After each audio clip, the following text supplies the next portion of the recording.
Hello dears, welcome back to Jalam learning. എക്സാമിന് തലേന്ന് മിക്ക കുട്ടികൾക്കും ഉണ്ടാകുന്ന ഡൗട്ടാണ് ഏതൊക്കെ ചാപ്റ്ററുകളിൽ നിന്നാണ് ഷോർട്ട് എസ്സേ ക്വസ്റ്റ്യൻസ് ചോദിക്കുക, 5 മാർക്കിനുള്ള ചോദ്യങ്ങൾ ചോദിക്കുക. അങ്ങനെ 5 മാർക്കിനുള്ള ചോദ്യങ്ങൾ ഏതൊക്കെയാണെന്ന് തപ്പിക്കൊണ്ടിരിക്കുന്ന നിങ്ങളുടെ ഫ്രണ്ട് ഉണ്ടെങ്കിൽ ആ ഫ്രണ്ടിന് ഈ വീഡിയോ അയച്ചു കൊടുത്തിട്ട് പറയാം, മിസ് എന്ന വീഡിയോയിൽ പറയുന്നുണ്ട് ഇങ്ങനെ റിപ്പീറ്റഡ്ലി ക്രിസ്മസ് എക്സാമിന് ചോദിക്കുന്ന 5 മാർക്കിനുള്ള ചോദ്യങ്ങൾ. അപ്പൊ ഈ ചോദ്യങ്ങളൊക്കെ നമുക്ക് പ്രതീക്ഷിക്കാൻ പറ്റുന്ന ചോദ്യങ്ങളാണ്. ഓരോ ചാപ്റ്ററുകളിൽ നിന്നും ഏതൊക്കെ ചോദ്യങ്ങളാണ് വരുന്നത് എന്നുള്ളത് മിസ് പറഞ്ഞു തരാം കേട്ടോ. അങ്ങനെയാണെങ്കിൽ ആദ്യത്തെ പാഠം എന്ന് പറയുന്നത് ഇൻട്രൊഡക്ഷൻ ടു മൈക്രോ എക്കണോമിക്സ് ആണ്. സൂക്ഷ്മ സാമ്പത്തിക ശാസ്ത്രത്തെ കുറിച്ചുള്ളൊരു ആമുഖം. ഈ ഒരു ചാപ്റ്റർ പ്രതീക്ഷിക്കാൻ പറ്റുന്നൊരു ചോദ്യം നമ്മുടെ സെൻട്രലി പ്ലാൻഡ് എക്കോണമിയും മാർക്കറ്റ് എക്കോണമിയും തമ്മിലുള്ള ഡിഫറൻസ് ആണ് ചോദിക്കുക. എന്താണ് വിപണി സമ്പത്ത് വ്യവസ്ഥയും കേന്ദ്രീകൃത ആസൂത്രണ സമ്പത്ത് വ്യവസ്ഥയും തമ്മിലുള്ള വ്യത്യാസം എഴുതാൻ വേണ്ടിയാണ് പറഞ്ഞിരിക്കുന്നത്. ഇത് സിമ്പിൾ ആയിട്ട് പഠിക്കാൻ മിസ്സിന് ടേബിളിലാക്കിയ സാധനം തന്നിട്ടുണ്ട് കേട്ടോ. സെൻട്രലി പ്ലാൻഡ് എക്കോണമിയുടെ വേറൊരു പേരാണ് സോഷ്യലിസ്റ്റ് എക്കോണമി, ക്യാപിറ്റലിസ്റ്റ് എക്കോണമിയുടെ വേറൊരു പേരാണ് മാർക്കറ്റ് എക്കോണമി. എന്തൊക്കെയാണ് സോഷ്യലിസ്റ്റ് എക്കോണമിയുടെ ഫീച്ചേഴ്സ്? ഗവൺമെന്റിന്റെ ഓണർഷിപ്പാണ്, സർക്കാരിന്റെ ഉടമസ്ഥതയാണ്, ആസൂത്രിത സംവിധാനം, പ്ലാനിംഗ് മെക്കാനിസം ആണ്, സോഷ്യൽ വെൽഫെയർ ജനങ്ങളുടെ ക്ഷേമത്തിന് സാമൂഹിക ക്ഷേമത്തിന് വേണ്ടിയാണ് ഊന്നൽ അല്ലെങ്കിൽ നിലകൊള്ളുന്നത്, ഫുൾ കൺട്രോൾ എല്ലാ കൺട്രോളും മൊത്തത്തിലുള്ള കൺട്രോൾ ഗവൺമെന്റിന്റെ കയ്യിലാണ്. ഇനി ക്യാപിറ്റലിസം എന്ന് പറയുമ്പോഴത്തേക്ക് ഓൺഡ് ബൈ പ്രൈവറ്റ് ഇൻഡിവിജ്വൽസ്, അതായത് സ്വകാര്യ വ്യക്തികളുടെ ഉടമസ്ഥതയിലാണ് എല്ലാം നടക്കുന്നത് അവിടെ. ഇനി പ്രൈസ് മെക്കാനിസം ആണ്, പ്രോഫിറ്റ് മോട്ടീവ് ലാഭലക്ഷ്യമാണ്, ലാഭത്തിന് വേണ്ടിയാണ് അത് പ്രവർത്തിക്കുന്നത്.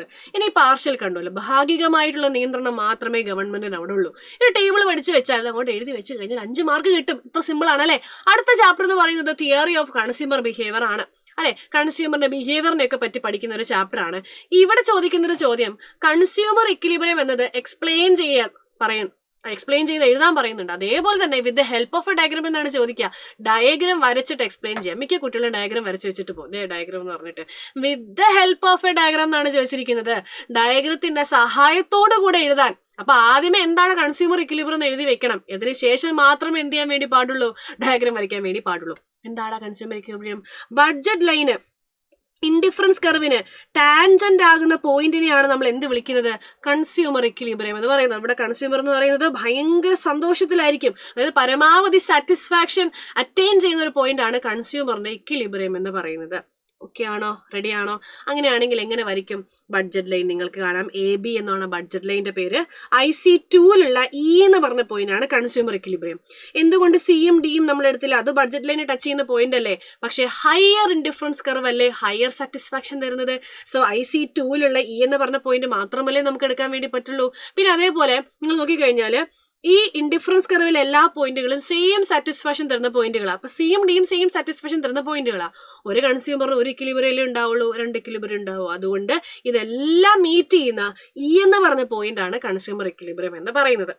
ഓക്കെ ആണോ? സെറ്റ് ആണോ? 5 മാർക്കിന്റെ ചോദ്യം സിമ്പിൾ ആയിട്ട് നമ്മൾ പഠിച്ചു. അടുത്തത് പ്രൊഡക്ഷൻ ആൻഡ് കോസ്റ്റ് ആണ്, ഉൽപാദനവും ചെലവും എന്ന് പറഞ്ഞ 3ാമത്തെ ചാപ്റ്റർ എന്ന് ചോദിക്കുന്ന ചോദ്യം explain the law of variable proportion with the help of a diagram. ഡയഗ്രത്തിന്റെ സഹായത്തോടു കൂടെ ലോ ഓഫ് വേരിയബിൾ പ്രൊപ്പോർഷൻ എന്താ എക്സ്പ്ലെയിൻ ചെയ്യാനാണ് ചോദിച്ചിരിക്കുന്നത്. അപ്പൊ ഈ ലോ ഓഫ് വേരിയബിൾ പ്രൊപ്പോർഷന്റെ വേറൊരു പേരാണ് diminishing marginal product. Law of diminishing marginal product എന്ന് പറഞ്ഞാലും അത് വേരിയബിൾ പ്രൊപ്പോർഷൻ തന്നെയാണ്. എന്താണ്? അപജയ സീമാന്ത ഉൽപ്പന്ന നിയമം. അതായത് if increase the employment of an input keeping other input constant, അതായത് നമ്മളിപ്പോ ലേബർ ഇങ്ങനെ കൂട്ടി കൊടുത്തോണ്ടിരിക്കുകയാണ്. ഏതോ ഒരു പോയിന്റ് എത്തുമ്പോഴത്തേക്കും നമ്മുടെ ടോട്ടൽ പ്രൊഡക്റ്റ് കുറയും, ആവറേജ് പ്രൊഡക്റ്റും കുറയും, മാർജിനൽ പ്രൊഡക്റ്റ് കുറഞ്ഞ് 0 അതേപോലെ നെഗറ്റീവ് ആകും അല്ലെ. അതായത് ഇപ്പൊ ചെറിയൊരു സ്പേസ്, ഇത്രയൊരു സ്പേസിൽ ഞാനൊരു 10 ആൾക്കാരെ കൊണ്ട് നിർത്തുകയാണെന്നുണ്ടെങ്കിൽ 10 ആൾക്കാർ കൂടി ചേർന്ന് വർക്ക് ചെയ്യാൻ വേണ്ടി പറ്റുമോ? ഇല്ല. ഈ ഒരു സ്പേസ് ആണെങ്കിൽ നിങ്ങൾ ആലോചിക്കുക, ഇവിടെ 2 ആൾക്കാർക്ക് നിൽക്കാം. 2 ആൾക്കാർ നിൽക്കുമ്പോൾ വലിയ കുഴപ്പമില്ല. 3ാമതൊരാൾ വരുമ്പോഴത്തേക്കും വലിയ കുഴപ്പമില്ല. 4ാമതൊരാൾ വരുമ്പോഴത്തേക്കും ഒരു പാത്രം എടുക്കുമ്പോൾ അടുത്ത പാത്രം അയാളെ തലയിലായിരിക്കും വീഴുക. സോ 4ാമതൊരാൾ വരുമ്പോൾ അവിടെ പ്രൊഡക്റ്റ് മൊത്തത്തിലുള്ള ഔട്ട്പുട്ട് കുറയാണ് ചെയ്യുന്നത്. സോ നമ്മൾ വെറുതെ ഇങ്ങനെ ലേബർ ഇൻക്രീസ് ചെയ്ത് കൊടുത്തു കഴിഞ്ഞാൽ നമ്മുടെ മാർജിനൽ പ്രൊഡക്റ്റ് കുറഞ്ഞ് 0 എന്താണ് മാർജിനൽ പ്രൊഡക്റ്റ്? എക്സ്ട്രാ ഒരാൾ, ഇപ്പൊ 11ാമതൊരാൾ വന്നപ്പോൾ അയാൾ ഉണ്ടാക്കിയ പ്രൊഡക്റ്റ് എത്രയാണ്? അതാണ് മാർജിനൽ പ്രൊഡക്റ്റ് എന്ന് പറയുന്നത്. അപ്പൊ മാർജിനൽ പ്രൊഡക്റ്റ് 0 ആകും, നെഗറ്റീവ് ആകും. ഇപ്പൊ ഇത് ഡീറ്റെയിൽ ആയിട്ടുള്ള കാര്യങ്ങൾ പഠിക്കാൻ മക്കളെ മാരത്തോണിൽ തന്നെ വരാം കേട്ടോ. ഡീറ്റെയിൽ ആയിട്ടുള്ള കാര്യങ്ങൾ ഇതിൽ പറഞ്ഞു കഴിഞ്ഞാൽ ഇതിന്റെ വീഡിയോ ഡ്യൂറേഷൻ വലുതായിട്ട് കൂടും, ഒരുപാട് കൂടും. അപ്പൊ നിങ്ങൾ ഇങ്ങനെ സിമ്പിളാക്കി മനസ്സിലാക്കി വെക്കുക. ലോ ഓഫ് വേരിയബിൾ പ്രൊപ്പോർഷൻ എന്ന് പറഞ്ഞു കഴിഞ്ഞാൽ എംപ്ലോയ്മെന്റ് ഇൻക്രീസ് ചെയ്ത് കൊടുത്തു കഴിഞ്ഞാൽ TPയും APയും MPയും 3 സ്റ്റേജിലൂടെ പാസ് ചെയ്യും. ആ 3 സ്റ്റേജ് ആണ് മിസ് ഇവിടെ കൊടുത്തിരിക്കുന്നത്. Increasing returns two factor, diminishing returns two factor, negative returns two factor. Increase എന്ന് പറഞ്ഞ സ്റ്റേജിൽ 3 പേരും ഇൻക്രീസിംഗ് പൊസിഷനിലായിരിക്കും. TP ഇൻക്രീസിങ് പൊസിഷനിലാണ്, AP കൂടുന്നു. MP കൂടി MP അത് എന്താകുന്നു, മാക്സിമത്തിലാകുന്നു. ഡിമിനിഷിംഗ് എന്ന് പറയുമ്പോൾ എന്തൊക്കെയോ കുറയുന്നുണ്ട്. TP ഇൻക്രീസ് ചെയ്യുന്നുണ്ട്, പക്ഷെ ഒരു ഡിമിനിഷിംഗ് റേറ്റിലാണ്. കൂടുന്നുണ്ട് പക്ഷെ ഒരു നേരേ അല്ല കൂടുന്നത്, ഇങ്ങനെ കുറഞ്ഞ റേറ്റിലാണ് കൂടുന്നത്. AP ഡിക്ലൈൻസ് നിങ്ങൾക്ക് ഈ ഡയഗ്രം വെച്ച് കാണാം. ഫസ്റ്റ് സ്റ്റേജ് എന്ന് പറയുമ്പോൾ എല്ലാവരും ഇൻക്രീസ് ചെയ്ത് എവിടെ വരെയാണ് ഫസ്റ്റ് സ്റ്റേജ് കണ്ടോ, MP മാക്സിമം ആകുന്നു, APയും കൂടുന്നു. സെക്കൻഡ് സ്റ്റേജിൽ ഡിമിനിഷിംഗിൽ MP കൂടുന്നുണ്ട് പക്ഷെ ഒരു കുറഞ്ഞ രീതിയിലാണ്, കണ്ടോ മക്കളെ, കുറഞ്ഞ രീതിയിലാണ് കൂടുന്നത്. അതേപോലെ AP എന്താ പറഞ്ഞത്, AP ഡിക്ലൈൻസ്, AP കുറയുന്നു, കണ്ടോ AP ദേ കുറയുന്നു. AP ഇതാണ്, AP ദേ കുറയുന്നു. രണ്ടാമത്തെ സ്റ്റേജ് MP എന്താവുന്നു, MP കുറയുകയും MP 0 ആവുകയും ചെയ്യുന്നുണ്ട്. MP കുറയുകയും, കണ്ടോ സ്റ്റേജ് 2 എൻഡ് ചെയ്യുന്നത് ഈ ബ്ലൂ ലൈൻസ് ആണ്, കണ്ടോ 0 ആണ്, കണ്ടോ MP. അടുത്തത് TP സ്റ്റാർട്ട്സ് ഡിക്ലൈനിങ്. മൂന്നാമത്തെ സ്റ്റേജിൽ TP എന്ത് ചെയ്യുന്നു, കണ്ടോ കുറയുന്നുണ്ട്. AP ഡിക്ലൈൻസ്, AP കുറയുമെങ്കിലും AP എന്താകില്ല, ഒരിക്കലും 0 ആകില്ല. AP കുറയുമെങ്കിലും AP ഒരിക്കലും 0 ആകില്ല. AP ഇങ്ങനെ കുറഞ്ഞ് ഇങ്ങനെ പോവുള്ളൂ, ഒരിക്കലും എക്സ് ആക്സിൽ ടച്ച് ചെയ്യൂല. ഇനി MP ബിക്കംസ് നെഗറ്റീവ്, MP എന്താകുന്നു, നെഗറ്റീവ് ആയിട്ട് മാറുന്നു.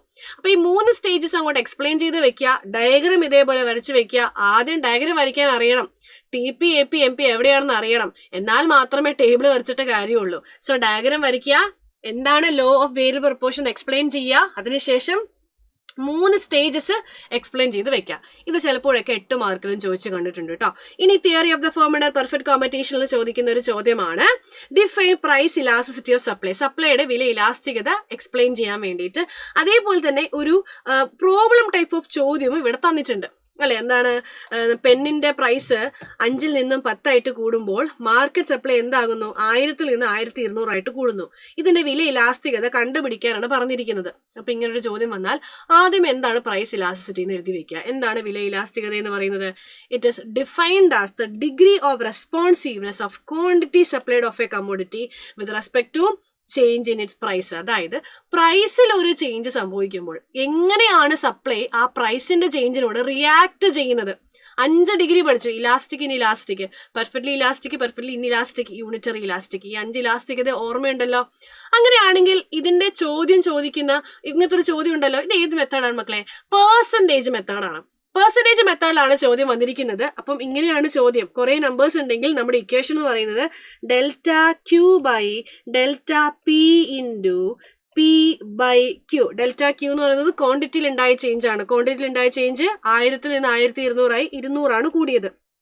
ഡെൽറ്റ P എന്ന് പറയുന്നത് പ്രൈസിൽ ഉണ്ടായ ചേഞ്ച് ആണ്. 5 നിന്ന് 10 ആയി, 5 ആണ് കൂടിയത്.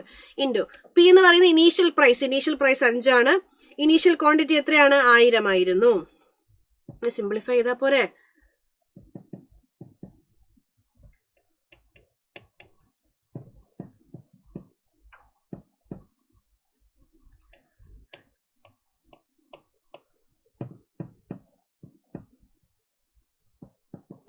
എന്താ കിട്ടുക, 0.2 ആണ് കിട്ടുക. അപ്പൊ 0.2 എന്ന് പറയുന്നത് എന്താണ്, എന്തിനേക്കാൾ കുറവാണ്, ഒന്നിനേക്കാൾ കുറവാണ്. സോ അത് ലെസ് ഇലാസ്റ്റിക് ആണെന്ന് ഓർത്തു വയ്ക്കുക. എന്താണത്, ലെസ് ഇലാസ്റ്റിക് ആണെന്ന് ഓർത്തു വയ്ക്കാം. സിമ്പിൾ അല്ലേ. അപ്പൊ ഇങ്ങനെയൊക്കെ ആയിരിക്കും ചോദ്യങ്ങൾ ചോദിക്കുക. പെർസെന്റേജ് മെത്തേഡിൽ കാണാൻ വളരെയധികം സിമ്പിൾ ആണ്. ഇക്വേഷൻ ഓർത്ത് വെച്ചാൽ മതി, delta Q by delta P into P by Q. Ready അല്ലേ, ഓക്കെ അല്ലേ. അങ്ങനെയാണെങ്കിൽ അടുത്ത ചാപ്റ്ററിലേക്ക് പോയാലോ, മാർക്കറ്റ് ഇക്വിലിബ്രിയം. മാർക്കറ്റ് ഇക്വിലിബ്രിയത്തിൽ നിന്നും കൺഫ്യൂസിംഗ് ആയിട്ടുള്ള രീതിയിൽ ചോദ്യങ്ങൾ ചോദിക്കും. മാർക്കറ്റ് ഇക്വിലിബ്രിയം എന്ന ചാപ്റ്റർ മലയാളമാണ്, കമ്പോള സന്തുലിതാവസ്ഥ. ഓക്കെ, മലയാളം മീഡിയക്കാർ ഓക്കെ ആണല്ലോ.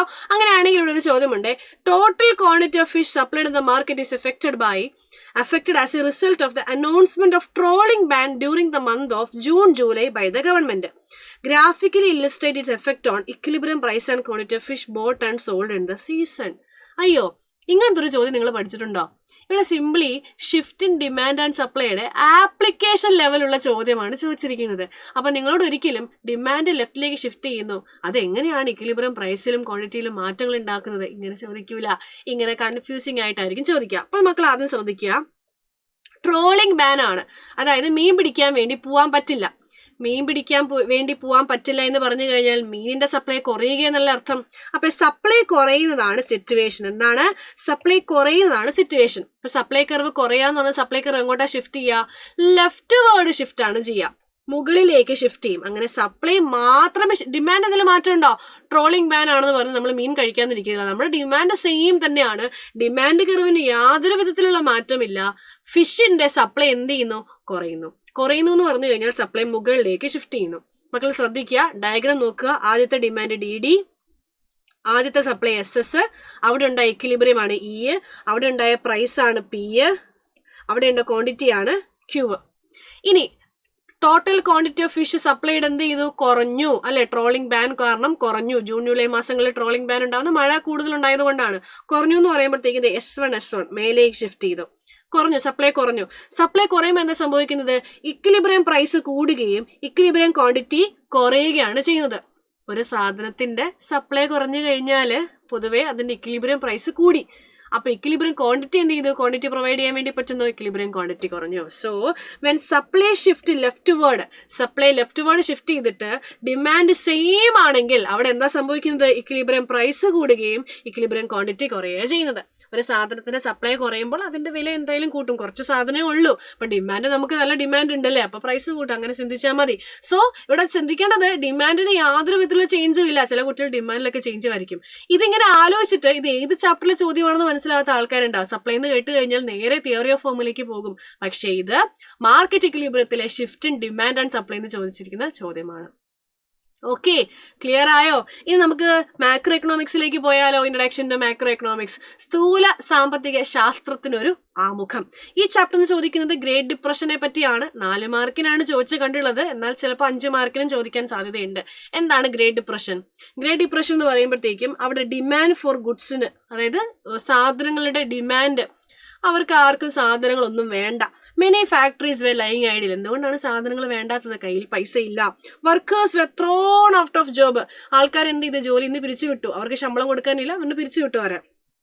ഓവർ ദ സെയിം പീരീഡ്, ഈ സെയിം സമയത്ത് തന്നെ USA അമേരിക്കയില് ടോട്ടൽ ഔട്ട്പുട്ട് 33% കുറഞ്ഞു. ഇതൊക്കെ ഭയങ്കരമായിട്ടും അണ്ടർലൈൻ ചെയ്ത് എഴുതാൻ പറ്റുന്ന പോയിന്റ്സ് ആണ്. കാരണം നമുക്ക് എക്സാക്ട് നമ്പർ അറിയാം. 33% എഴുതി വെച്ച് കഴിഞ്ഞാൽ നോക്കുന്ന ടീച്ചറിന് ആഹാ, കുട്ടി പഠിക്കുന്ന കുട്ടിയാണെന്ന് മനസ്സിലായി, അവൻ അണ്ടർലൈൻ ചെയ്തൊക്കെ എഴുതി വെച്ചിട്ടുണ്ട്. അങ്ങനെ കുറെ ടിപ്പും കാര്യങ്ങളൊക്കെ ഉണ്ട്. With no improvement in stock price. സ്റ്റോക്കിന്റെ പ്രൈസ് ഒന്നും കൂടുന്നൊന്നുമില്ല, അതിലൊരു അവർക്ക് പ്രതീക്ഷയുമില്ല. അതുകൊണ്ട് എന്ത് ചെയ്തു? ഡെപ്പോസിറ്റ്, ബാങ്കിലുള്ള ഡെപ്പോസിറ്റ് ഉപയോഗിക്കാൻ വേണ്ടി എല്ലാവരും പോയി. എല്ലാവരും ബാങ്കിലേക്ക് ചെന്നു. എല്ലാവരും നേരെ ഇടിച്ചു കയറി ബാങ്കിലേക്ക് ചെല്ലുമ്പോൾ ബാങ്കിനുണ്ടോ പൈസ എടുത്ത് തിരിച്ചു കൊടുക്കാൻ? ബാങ്ക് എന്ത് ചെയ്തു? കൊളാപ്സ് ചെയ്തു. അതേപോലെ 2 മാർക്കിനും ചോദിച്ചു കണ്ടിട്ടുണ്ട്. 2 മാർക്കിന് ചോദിക്കുകയാണെങ്കിൽ മക്കൾ ഈ 2 പോയിന്റ് മാത്രം എഴുതിയാൽ മതി. എന്താണ്? It was marked by a sharp decline in output. ഔട്ട്പുട്ടിൽ നല്ല രീതിയിലൊരു കുറവ് സംഭവിച്ചു. മാസീവ് അൺഎംപ്ലോയ്മെന്റ്, ഒരുപാട് ആൾക്കാർക്ക് ജോലി നഷ്ടപ്പെട്ടു, തൊഴിലില്ലായ്മ മാസീവായി. വൈഡ് സ്പ്രെഡ് ബാങ്ക് ഫെയിലിയേഴ്സ്, എല്ലാവരും ബാങ്കിലേക്ക് ഇടിച്ചു കയറി ചെന്നപ്പോൾ ബാങ്കുകളെല്ലാം തകർന്നു. അതേപോലെ സാധനങ്ങളുടെ വില കൂടി, ആൾക്കാർക്ക് വരുമാനം കിട്ടാതെയായി.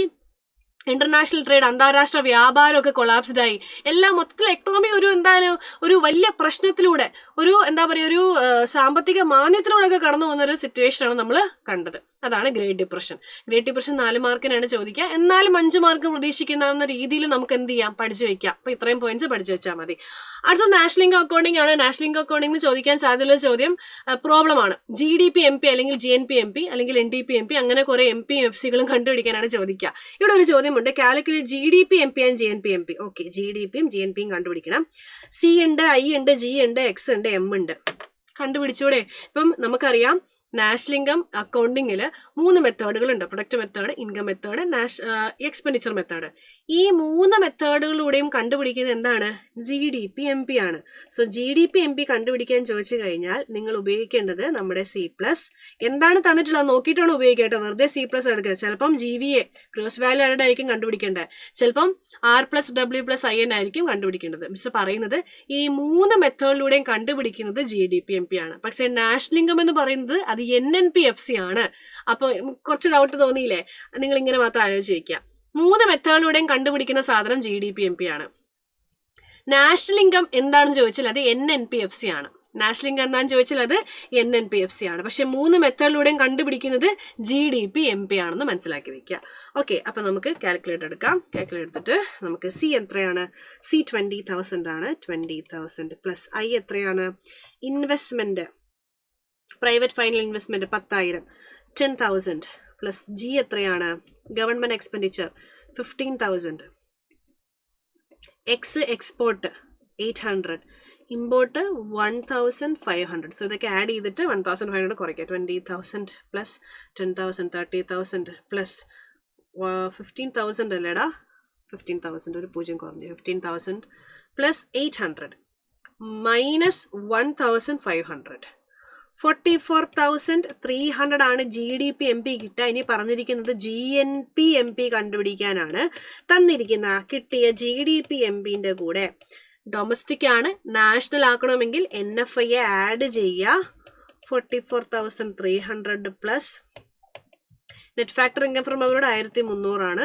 പ്ലസ് 1,300 എത്ര കിട്ടും? 44,300. ഇത് കണ്ടോണ്ടിരിക്കുക, ഇത് ചെയ്ത് നോക്കണം കേട്ടോ. മിക്ക കുട്ടികളും ഇത് കണ്ടോണ്ടിരുന്നിട്ട് അവർ പറയുമോ മനസ്സിലായില്ല എനിക്ക് എന്താ ചെയ്യുന്നതെന്ന്. ഇത് ചെയ്തു നോക്കുക, ചെയ്താൽ മാത്രമേ മനസ്സിലാവുള്ളൂ. 45,600 കിട്ടും ആൻസർ. നമുക്കൊന്നുകൂടെ റീചെക്ക് ചെയ്യാം. 20,000, 10,000, 15,000, 800, 1,500 ആഡ് ചെയ്യുക. 1,500 മൈനസ് ചെയ്യുക. 44,000. GNP MP കണ്ടുപിടിക്കാൻ പറഞ്ഞിട്ടുണ്ട്. സെയിം N മാത്രമാണെന്നുള്ളൂ. ഡിയിൽ നിന്ന് N ആയി. ഡൊമസ്റ്റിക്കിനെ നാഷണലിനൊക്കെ net factor income from abroad add ചെയ്താണ് കൊടുക്കേണ്ടത്. ഇനി നാഷണലിനെ ഡൊമസ്റ്റിക് ആക്കാനാണെങ്കിലോ, ഡൊമസ്റ്റിക്കിൽ എന്തില്ല, net factor income from abroad ഇല്ല, മൈനസ് ചെയ്താൽ മതി കേട്ടോ. ഇവിടെ തിരിച്ചായതുകൊണ്ടാണ് മിസ് ഇവിടെ ആഡ് ചെയ്യുന്നത്. Okay, yes. അടുത്ത ചാപ്റ്റർ മണി ആൻഡ് ബാങ്കിങ് ആണ്. മണി ആൻഡ് ബാങ്കിങ് ചോദിക്കുന്ന ചോദ്യം ലിക്വിഡിറ്റി ട്രാപ്പ്, ദ്രവത്വക്കെണി എക്സ്പ്ലെയിൻ ചെയ്യാൻ വേണ്ടിയിട്ടാണ്. എന്താണ് ദ്രവത്വക്കെണി എന്ന് പറയുന്നത്? ഇത് ഉണ്ടാകുന്ന സ്പെക്കുലേറ്റഡ് ഡിമാൻഡ് ഫോർ മണിയിലാണ് നമ്മൾ പഠിക്കുന്നത്. When the interest rate goes on decreasing and reaches the minimum, speculated demand for money is infinite. The situation is called liquidity trap. എന്താ മലയാളത്തിൽ? പലിശ നിരക്ക് ഏറ്റവും താഴ്ന്ന വിധാനത്തിലേക്ക് എത്തുമ്പോൾ പണത്തിന്റെ ഊഹക്കച്ചവട ചോദനം, സ്പെക്കുലേറ്റഡ് ഡിമാൻഡ് ഫോർ മണി, പരിപൂർണ ഇലാസ്തികതയിലാകുന്ന, പെർഫെക്റ്റ് ഇലാസ്റ്റിക് ആകുന്ന സിറ്റുവേഷൻ ആണ്. ഇൻഫിനിറ്റ് എന്ന് പറയുമ്പോൾ ഇൻഫിനിറ്റിയുടെ എലാസ്റ്റിസിറ്റി ഇൻഫിനിറ്റ് ആവുന്ന സിറ്റുവേഷൻ എന്ന് പറയുന്നത് ഏത് സിറ്റുവേഷനിലാണ്? പെർഫെക്റ്റ് ഇലാസ്റ്റിക് ആവുന്ന സിറ്റുവേഷനിലല്ലേ? അതുകൊണ്ടാണ് പെർഫെക്റ്റ്ലി ഇലാസ്റ്റിക് എന്ന് മിസ് എഴുതിയത്. സോ നമ്മുടെ ഇൻട്രസ്റ്റ് റേറ്റ് ഏറ്റവും കുറഞ്ഞ് മിനിമത്തിലേക്ക് എത്തുന്ന സമയത്ത്, ഇപ്പൊ നമുക്കറിയാം ഇൻട്രസ്റ്റ് റേറ്റ് കുറയുമ്പോഴത്തേക്കും ആൾക്കാർ ബോണ്ട് പർച്ചേസ് ചെയ്യില്ല. അപ്പൊ സ്പെക്കുലേഷൻ ചെയ്യാൻ നമ്മുടെ കയ്യിൽ നിന്നുണ്ട്, പൈസയുണ്ട്. മനസ്സിലായോ? ഇൻട്രസ്റ്റ് റേറ്റ് കുറയുമ്പോൾ ആൾക്കാർ ബോണ്ട് വാങ്ങത്തില്ല, കാരണം അവർക്ക് നഷ്ടമാണ്. അപ്പൊ നമ്മുടെ കയ്യിൽ സ്പെക്കുലേഷന് വേണ്ടി കുറെ പൈസ ഉണ്ട്. അപ്പൊ ഇൻട്രസ്റ്റ് റേറ്റ് ഭയങ്കരമായിട്ട് കുറയുമ്പോൾ നമ്മുടെ കയ്യിൽ തോനെ പൈസ ഉണ്ടാകും. So speculated demand for money infinite ആകുന്ന സിറ്റുവേഷൻ ആണ് ദ്രവത്വക്കെണി, ലിക്വിഡിറ്റി ട്രാപ്പ്. അപ്പൊ മനസ്സിലാക്കി വെക്കുക, എപ്പോഴും നമ്മുടെ ഇൻട്രസ്റ്റ് റേറ്റ്, പലിശ നിരക്ക് കുറഞ്ഞ് ഏറ്റവും മിനിമത്തിലാകുമ്പോൾ സ്പെക്കുലേറ്റഡ് ഡിമാൻഡ് ഫോർ മണി ഇൻഫിനിറ്റ് ആകുന്ന സിറ്റുവേഷൻ ആണ് ലിക്വിഡിറ്റി ട്രാപ്പ് അഥവാ ദ്രവത്വക്കെണി. ഡയഗ്രാം വരച്ച് വേണം എക്സ്പ്ലെയിൻ ചെയ്യാൻ. വെറുതെ എഴുതി വെച്ചാൽ മാത്രം മാർക്ക് കിട്ടില്ല, ഡയഗ്രാം വരയ്ക്കണം. ഇങ്ങനെയാണ് ഡയഗ്രാം വരിക. കണ്ടോ 6 മാക്സിൽ നിന്ന് 6 മിനിമത്തിലേക്ക് പോയപ്പോഴത്തേക്ക് കണ്ടോ, ഇതാണ് ദ്രവത്വക്കെണി, ഇവിടെയാണ് ദ്രവത്വക്കെണി സംഭവിക്കുക. ഡയഗ്രാം വരയ്ക്കാൻ പഠിച്ചു വെച്ചേക്കണം. അടുത്തത് ഈ ഒരു ചോദ്യം ചോദിക്കാം കേട്ടോ. ഈ ഒരു ചാപ്റ്ററിന് 5 മാർക്കിന് ഈ ഒരു ചോദ്യം ചോദിക്കാം. M1, M2, M3, M4 complete ചെയ്യാൻ വേണ്ടി ചോദിക്കാം. എന്താണ് M1 എന്ന് പറയുന്നത്? CU പ്ലസ് DD ആണ്. M2 എന്ന് പറയുന്നത് M1ന്റെ കൂടെ saving deposit with post office bank add ചെയ്യുമ്പോഴാണ്. ഇതെങ്ങനെയാ പഠിക്കേണ്ടതെന്ന് ചോദിച്ചു കഴിഞ്ഞാൽ ഇത് മനസ്സിലാക്കി കാണാതെ തന്നെ പഠിച്ചു വെക്കണം, അല്ലാതെ ഇത് പഠിക്കാൻ വേറെ ട്രിക്കുകളും കാര്യങ്ങളൊന്നും ഇല്ല. M3 എന്ന് പറയുന്നത് നേരത്തെ കണ്ടുപിടിച്ച M1ന്റെ കൂടെ net time deposit of commercial bank add ചെയ്യുമ്പോൾ കിട്ടുന്നതാണ്. M4 എന്ന് പറയുന്നത് കണ്ടുപിടിച്ച M3യുടെ കൂടെ total post office savings deposit, അതിന്റെ കൂടെ എന്ത് മൈനസ് ചെയ്യണം? എക്സെപ്റ്റ് നാഷണൽ സേവിംഗ് സർട്ടിഫിക്കറ്റ് നമ്മൾ ആഡ് ചെയ്യാൻ വേണ്ടി പാടില്ല. സോ ഇതാണ് M1, M2, M3, M4 കണ്ടുപിടിക്കാൻ അങ്ങനെ വലിയ രീതിയിൽ ചോദിച്ചു കണ്ടിട്ടില്ല. ഫില്ല് ചെയ്യാൻ വേണ്ടിയാണ് ചോദിച്ചു കണ്ടുള്ളത്. ഫില്ല് ചെയ്യാൻ ചോദിച്ചു കഴിഞ്ഞാൽ മക്കൾ അതങ്ങനെ കാണാതെ തന്നെ പഠിച്ചു വെച്ചേക്കണം, അല്ലാതെ വേറൊരു ട്രിക്കും കാര്യങ്ങളും ഒന്നുമില്ല അത് പഠിക്കാനായിട്ട്. ഓക്കെ, അടുത്ത chapter determination of income and employment ആണ്, വരുമാനം നിർണ്ണയിക്കൽ. ഈ ചാപ്റ്ററിൽ നിന്നും ചോദിക്കുന്നൊരു ചോദ്യം, 5 മാർക്കിന് ചോദിക്കുന്നൊരു ചോദ്യമാണ് ഡിസ്കസ് ചെയ്യുന്നത്. Graphically examine determination of equilibrium national income in 2 sector model of N economy. എങ്ങനെയാണ് 2 സെക്ടർ എക്കോണമിയിൽ എന്താ പറയാ ഇക്വിലിബ്രിയം അറ്റൈൻ ചെയ്യുന്നത്, അതിന്റെ ഗ്രാഫ് വരയ്ക്കാൻ വേണ്ടി പറഞ്ഞിട്ടുണ്ട്.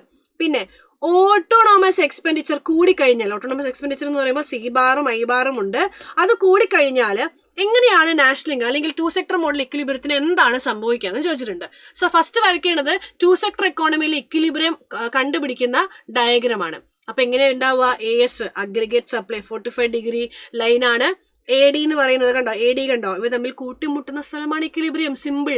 ASഉം അഗ്രിഗേറ്റ് സപ്ലൈയും AD അഗ്രിഗേറ്റ് ഡിമാൻഡും കൂട്ടിമുട്ടുന്ന പോയിന്റ് ആണ് ഇക്വിലിബ്രിയം എന്ന് പറയുന്നത്. അവിടെയുള്ള ഇൻകം ആണ് ഇക്വിലിബ്രിയം ഇൻകം എന്ന് പറയുന്നത്. രണ്ടാമത്തെ B ക്വസ്റ്റിൽ പറഞ്ഞിരിക്കുന്നത് ഓട്ടോണോമസ് എക്സ്പെൻഡിച്ചർ കൂടുകയാണ്. ഇപ്പൊ നമുക്ക് ഇൻവെസ്റ്റ്മെന്റ് എടുക്കാം. ഇൻവെസ്റ്റ്മെന്റ് കൂടുകയാണെങ്കിൽ ഓട്ടോണമസ് എക്സ്പെൻഡിച്ചറിൽ സി ബാറും ഐ ബാറും ഉണ്ടാവും കേട്ടോ. അപ്പം ഓട്ടോണമസ് എക്സ്പെൻഡിച്ചർ കൂടുകയാണെങ്കിൽ എന്തും കൂടും, അഗ്രിഗേറ്റ് ഡിമാൻഡ് കൂടും. അഗ്രിഗേറ്റ് ഡിമാൻഡ് കൂടും എന്ന് പറഞ്ഞു കഴിഞ്ഞാൽ അഗ്രിഗേറ്റ് ഡിമാൻഡ് മുകളിലേക്ക് ഷിഫ്റ്റ് ചെയ്യും. ഫസ്റ്റ് ഇക്വിലിബ്രിയം എന്ന് പറയുന്നത് വൈ സ്റ്റാർ കണ്ടോ, ഇതായിരുന്നു. സെക്കൻഡ് ഇക്വിലിബ്രിയം കണ്ടോ, ഇവിടെയാണ് ഫോം ചെയ്തത്. പുതിയ ഇക്വിലിബ്രിയം ഈവൺ ആയിട്ട് മാറിയിട്ടുണ്ട്. അപ്പൊ എന്താ സംഭവിച്ചത്, ഇക്വിലിബ്രിയം ഇൻകം എന്ത് ചെയ്തിട്ടുണ്ട്, ഇൻക്രീസ് ചെയ്തിട്ടുണ്ട്. സോ ഓട്ടോണോമസ് ഇൻവെസ്റ്റ്മെന്റ് കൂടും അല്ലെങ്കിൽ ഓട്ടോണോമസ് എക്സ്പെൻഡിച്ചർ കൂടുമ്പോൾ എന്തും കൂടും, അഗ്രിഗേറ്റ് ഡിമാൻഡും കൂടും. അഗ്രിഗേറ്റ് ഡിമാൻഡ് കൂടിക്കഴിഞ്ഞാൽ മുകളിലേക്ക് ഷിഫ്റ്റ് ചെയ്യും. ഇനി തിരിച്ചാണെങ്കിൽ ഓട്ടോണമസ് എക്സ്പെൻഡിച്ചർ കുറയാണെങ്കിൽ അഗ്രിഗേറ്റ് ഡിമാൻഡും കുറയും. എടാ AD is equal to C bar plus I bar അല്ലേ, സി ബാറിനെ ഐ ബാറിനെയാണ് ഓട്ടോണമസ് എക്സ്പെൻഡിച്ചർ നമ്മൾ പറയുന്നത്. ഇതിൽ ഏത് കൂടിയാലും അഗ്രിഗേറ്റ് ഡിമാൻഡ് കുറയും. ഇപ്പൊ 2 ഈസ് ഈക്വൽ ടു 4 + 6. ഓക്കെ, അപ്പം ഇതനുസരിച്ചിരിക്കും ഈ ഒരു നമ്പർ എന്ന് പറയുന്നത്. ഇത് കൂടിക്കഴിഞ്ഞാൽ ഇതും കൂടും. ഇതൊരു വല്ലാത്ത എക്സാമ്പിൾ ആയി പോയി, നിങ്ങൾ ഇങ്ങനെ മനസ്സിലാക്കിയാൽ മതി. ഇവിടെ ഒരു നമ്പർ ഉണ്ടെങ്കിൽ ഇപ്പൊ നമുക്ക് x ഈസ് ഈക്വൽ ടു 4 + 6, അപ്പം 6 + 6 എത്ര കിട്ടും, 10 എന്ന് പറഞ്ഞ് കിട്ടും. അപ്പം ഇവിടെ എത്ര കൂടിയാൽ, ഇവിടെ ഇപ്പോൾ 10 കൂടിയാൽ x 18 ആകും. എന്താ സംഭവിക്കുന്നത്, ഇവിടെയുള്ള നമ്പർ അനുസരിച്ചിരിക്കും ഈ ഒരു നമ്പറിന്റെ ഇൻക്രീസ് എന്ന് പറയുന്നത്. മനസ്സിലായോ? അതായത് AD എന്ന് പറയുന്നത് സി ബാറും ഐ ബാറും ആണ്. സി ബാറും ഐ ബാറും കൂടിക്കഴിഞ്ഞാൽ എന്തും കൂടും, അഗ്രിഗേറ്റ് ഡിമാൻഡും കൂടും. ഈ ഒരു എക്സാമ്പിൾ മനസ്സിലായില്ലെങ്കിൽ നിങ്ങളത് മായ്ച്ചു കളഞ്ഞേക്കുക. നിങ്ങൾ ഇത് മാത്രം ആലോചിക്കുക. ഓട്ടോണമസ് എക്സ്പെൻഡിച്ചറിൽ ആരുണ്ട്, സി ബാറും ഐ ബാറും ഉണ്ട്. അത് കൂടിക്കഴിഞ്ഞാൽ അഗ്രിഗേറ്റ് ഡിമാൻഡ് കുറയും. ഓട്ടോണമസ് എക്സ്പെൻഡിച്ചർ കുറഞ്ഞു കഴിഞ്ഞാൽ അഗ്രിഗേറ്റ് ഡിമാൻഡും കുറയും. ഇത്രയും കാര്യങ്ങളാണ് 5 മാർക്കിന് ചോദിക്കുക. ഞാൻ ഭയങ്കര സ്പീഡിലാണ് പോന്നിട്ടുള്ളത്, എനിക്കറിയാം. പക്ഷെ ഇതിന്റെ ഡീറ്റെയിൽ ആയുള്ള വേർഷൻ പറഞ്ഞു കഴിഞ്ഞാൽ ഒരുപാട് എക്സ്പ്ലെയിൻ ചെയ്ത് കഴിഞ്ഞാൽ ഇതിന്റെ ഡ്യൂറേഷൻ 2 മണിക്കൂർ 3 മണിക്കൂറിലേക്ക് പോകും. ഇതിന്റെ ഡീറ്റെയിൽ എക്സ്പ്ലനേഷൻ ഇന്ന് വൈകുന്നേരം കൃത്യം 7 മണിക്ക് മാരത്തോണിൽ കൊടുക്കുന്നുണ്ട്. ഇതിന്റെ ഏതൊക്കെ ചാപ്റ്റർ ആണ് മാക്രോ എക്കണോമിക്സിൽ ഇമ്പോർട്ടന്റ് എന്ന് പഠിക്കേണ്ട ഷോർട്സും മൈക്രോ എക്കണോമിക്സിൽ ഇമ്പോർട്ടന്റ് പഠിക്കേണ്ട ഷോർട്സും ഒക്കെ നമ്മുടെ ചാനൽ അപ്ലോഡ് ചെയ്യുന്നുണ്ട്. എല്ലാ കുട്ടികളും ചാനലൊന്ന് കയറി നോക്കുക. നിങ്ങൾക്ക് ഇൻഫോർമേറ്റീവ് ആയിട്ടുള്ള കുറേ വീഡിയോസും കാര്യങ്ങളും അവിടെ ഉണ്ട്. അപ്പോൾ all the best for your Christmas exam.